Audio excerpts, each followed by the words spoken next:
A paz do Senhor, meus amados irmãos, mais uma vez nós estamos aqui juntos. Deus me trouxe uma revelação para os nossos corações e eu creio que Deus vai falar com você. Eu tenho fé que essa mensagem vai te direcionar. Eu creio que muitas pessoas têm uma admiração pela unção profética, têm uma admiração pela unção de Atalaia e hoje Deus me direcionou a trazer uma mensagem para os vossos corações. Eu sei que nada do que nós temos é por acaso. Se existe alguma admiração, se existe algo te chamando, te convocando, te vocacionando para isso, é porque Deus tem sim, e Ele quer entregar algo específico para você. No entanto, nós vamos estudar aqui na história de Ezequiel e no capítulo 33 nós vamos ver que Deus está reforçando o chamado de Ezequiel para que ele fosse o vigia, o atalaia do povo de Israel. Só que uma das coisas que mais me impressionam e me chamam a atenção é que Ezequiel ele foi o único profeta que Deus não chamava pelo nome e chamava ele de filho do homem. Então ele sempre procurou chamar Ezequiel, em todos os momentos, de filho do homem. Nós vemos que Ezequiel realmente carregou um chamado muito forte. Ele foi um profeta que conseguiu ter o acesso de outras dimensões, de dimensões espirituais. Então ele viu seres celestiais, ele viveu experiências fortíssimas.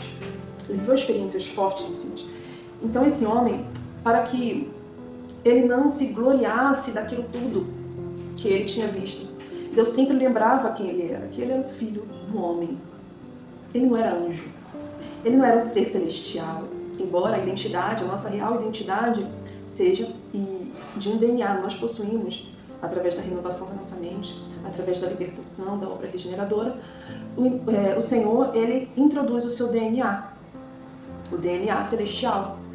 No entanto, nós vemos aqui que Ezequiel é chamado de filho do homem, para que ele não se orgulhasse, para que ele não, de forma alguma, pensasse que era sobre o que ele era, porque ele era um vaso de barro. Ele era pó e cinzas. O que tinha de precioso era o que Deus tinha lhe entregado, era a presença do Espírito Santo. Então Deus permitiu que este homem vivesse experiências sobrenaturais, mas não dizia sobre algo de especial ou que ele tinha, embora sim ele suportou um processo muito difícil para carregar essa autoridade, para carregar esse acesso, para carregar essa elevação espiritual. Mas ele era apenas o filho do homem, ele era apenas um vaso de barro. Então, o que Deus quer transmitir hoje, em primeiro lugar, aos nossos corações? Não se engane, você é filho do homem, você é de carne, você é pó e cinzas. Aquilo que Deus te entregou é para engrandecer o nome dele, é para glorificar o nome dele. Lembra de Atos capítulo 4? No capítulo 3, João e Pedro vão lá, curam aquele coxo. No entanto, toda a multidão viu aquilo e ficaram admirados. Lembra do que Pedro falou para aquela multidão? Opa, isso aqui não é sobre a minha dedicação, não é sobre as minhas obras. Não se engane, isso é sobre a autoridade de Jesus Cristo. É a fé no nome dele que faz todas as coisas. Então nós vemos o quê? É a glória de Jesus. Não se engane, meu irmão. Cuidado, quando alguém chega até você e elogia aquilo que você faz, não receba a glória.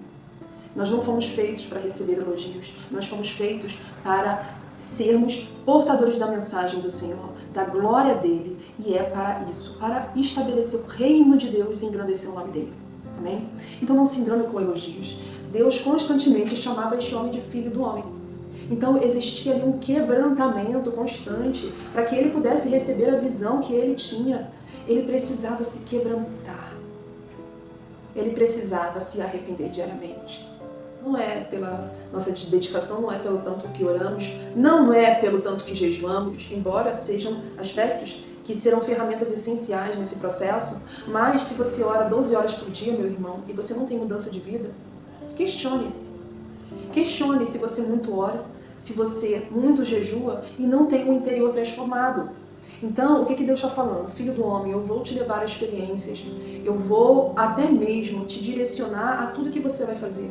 Então, você algumas vezes vai precisar viver o peso da mensagem, você vai precisar ser a própria mensagem para que você entenda aquilo que você está carregando e você obtenha a autoridade sobre aquilo.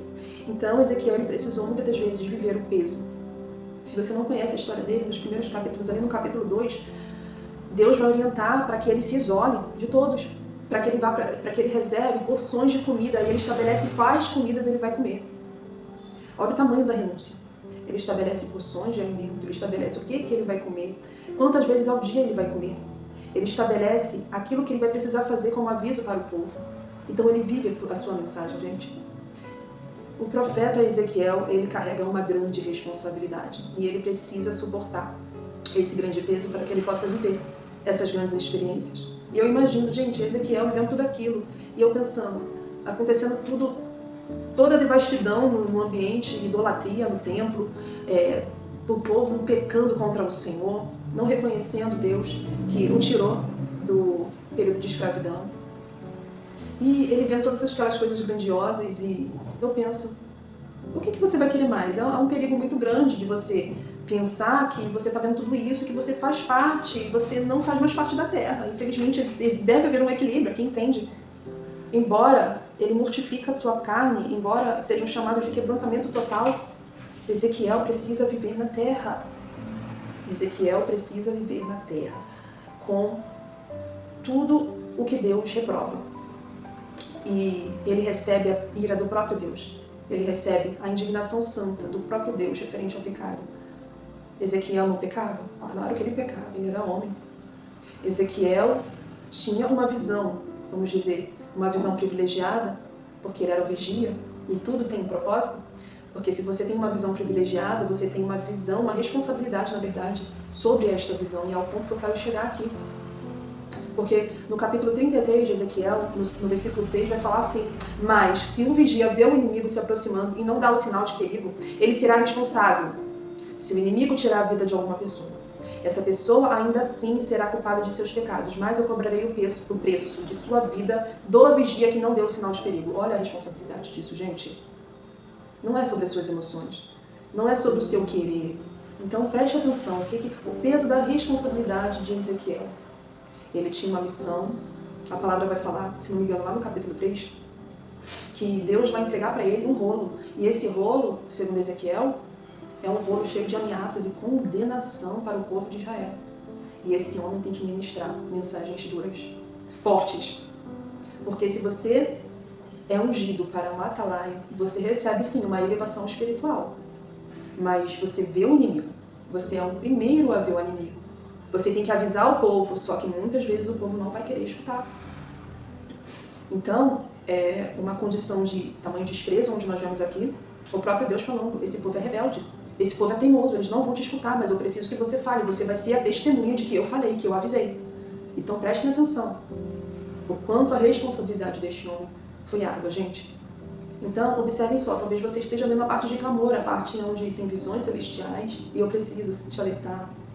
Eu não quero te desanimar enquanto a esse lindo chamado profético dimensional. No entanto, eu não posso deixar de te avisar sobre o peso da responsabilidade disso.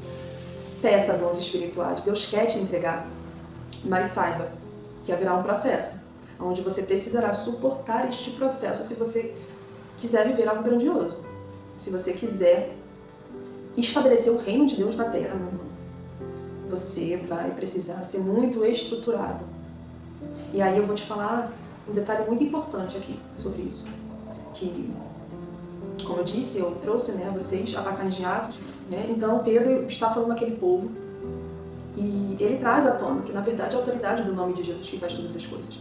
Então, filho do homem, nós somos filhos do homem, portadores da unção de atalaia, a unção de vigia da nação. Então, nós não devemos receber elogio por aquilo que nem nosso é. Nós não estamos aqui para receber reconhecimento e validação humana, porque quem merece toda a glória é Ele. Então, gente, o que Deus queria trazer ao nosso entendimento é que, na verdade, existe um trabalhar interno, uma estruturação interna, que a gente não consegue avaliar, vamos colocar aqui, mensurar, talvez, e às vezes Deus realmente nos oculte disso, porque Ele quer, Ele precisa, como Ele fala a Isaías: quem eu enviarei? Eis-me aqui, Senhor, envia-me a mim.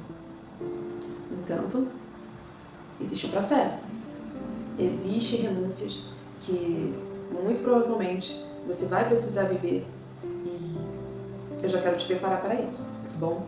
Então eu quero fazer uma oração aqui, meus irmãos. Quero fazer uma oração. Deus me deu uma direção para terminarmos com uma oração hoje. Pai, eu quero te render graças, Senhor Deus, por tua bondade, por tua misericórdia. Nós somos apenas barro nas suas mãos. Não existe, Senhor, nada de precioso em nós. Nós somos pó e cinza, nós não somos dignos de reconhecimento. Nós sabemos muito bem, Senhor, o que merecíamos. Na verdade, nós merecíamos a condenação eterna. Mas também somos alvos da tua grande misericórdia, da tua graça, Senhor, que é derramada sobre nós todos os dias. Senhor, que tu possa ser com esses vasos de barro, Senhor. Nos quebranta, nos sonda, Pai amado, encontre em nós o que precisa ser mudado, o que precisa ser transformado, Senhor. Nos visita com o seu sangue, nos purifica do pecado, nos purifica das raízes de amargura, nos purifica, Senhor, das raízes de iniquidade, Pai. Oh, Senhor, vem limpando as nossas vestes, os nossos corações, nossas mentes. Faz uma mudança completa, renova a nossa mente, Senhor amado. Nos faz acessar a identidade original que o Senhor tem para nós. Nos faz reconhecer que Tu és o Santo, que Tu és o Deus vivo, que não existe outro além de Ti, que é o Senhor que faz todas as coisas. Nós somos apenas o receptáculo da Sua presença, Pai amado. E embora, Senhor, existam muitos filhos desejantes da Tua unção, desejantes dos Teus dons espirituais, Pai amado, que eles possam ser tratados, curados em seu interior, Pai amado. Toma essas estruturas, Senhor, coloca a sua base como alicerce, Senhor, na vida deles. Implanta, Senhor, a palavra nos seus corações. Dá o sopro de vida, Senhor, nesses pulmões, para que eles possam, Senhor, viver plenamente a Tua palavra, Senhor. Em nome de Jesus, sustenta os seus filhos, transforma, Senhor, os seus filhos, inunda, Senhor, que jorrem sobre eles rios de águas vivas, Senhor. Ah, Pai amado, que todos os propósitos que o Senhor tem para eles dê certo. Que tudo aquilo que o Senhor determinou para a vida deles prospere, Senhor. Nenhuma arma forjada contra eles prosperará. Em nome de Jesus, Senhor. Aquilo que o Senhor determinou que eles vão receber, eles receberão em nome de Jesus. Que eles possam, Senhor, viver este tempo de arrependimento, um tempo diário, Senhor, onde não seja apenas, Senhor, ritual, um tempo de comunhão íntima contigo, um tempo de viver na sua presença, Pai amado, um tempo de se permitir ser transformado por Ti, meu Deus. Não é sobre quantidade, não é sobre horas ou dedicação apenas à Tua obra, Senhor, porque nós sabemos que não é isso que determina, Senhor, nossa salvação, mas é aquilo que está no nosso coração, meu Deus. Trata os nossos corações, meu Deus. Vai repreendendo, Senhor, toda tentativa do inimigo, toda a influência, toda a opressão do maligno, toda tentativa de manipular as nossas mentes, Senhor amado. Toca agora, Espírito Santo de Deus, na mente dos meus irmãos, que eles possam ser transformados, ter as suas mentes renovadas, Senhor, através da Sua palavra. Coloca deles a sede, Pai amado, por mais de Ti, Pai amado. A fome pela Tua palavra, Senhor amado, porque é ela que liberta, é ela que transforma o nosso ser, amado. Eu rogo a Ti, Senhor, faz uma obra completa na vida dos Teus filhos, que eles possam viver, sim, Senhor, aquilo que o Senhor determinou, Senhor. Vocaciona os seus filhos, que eles possam, Senhor, se levantar, Senhor, com a unção que Tu já entregou para eles, que eles possam multiplicar dons e talentos, que eles venham ser abençoados e prósperos em todas as suas obras, Senhor amado. Em nome de Jesus, sê Tu com as suas famílias, sê Tu, Senhor, com os seus filhos, com os seus cônjuges, Senhor, sê Tu, Senhor, com os projetos, com as obras das suas mãos, Pai amado, que haja salvação por meio deles, que haja libertação por meio deles, que haja cura, Senhor, milagres que sejam realizados de uma forma sobrenatural, Pai amado, tudo para a Tua honra, tudo para a Tua glória, Senhor. Eu peço, Senhor amado, que haja um avivamento sobre o Teu povo, meu Deus. Reacende a chama nos nossos corações, Pai amado, aqueles, Senhor, que desejam ser batizados com o Espírito Santo de Deus agora, Senhor. Batiza, derrama sobre eles agora, Senhor. Oh, meu Deus, vai tocando, vai purificando os Seus filhos, Senhor. Ah, Pai amado, envia um anjo para purificar, Senhor, com as suas chamas, com as brasas vivas do altar, Senhor. Purifica lábios, purifica mentes, purifica corações, Senhor.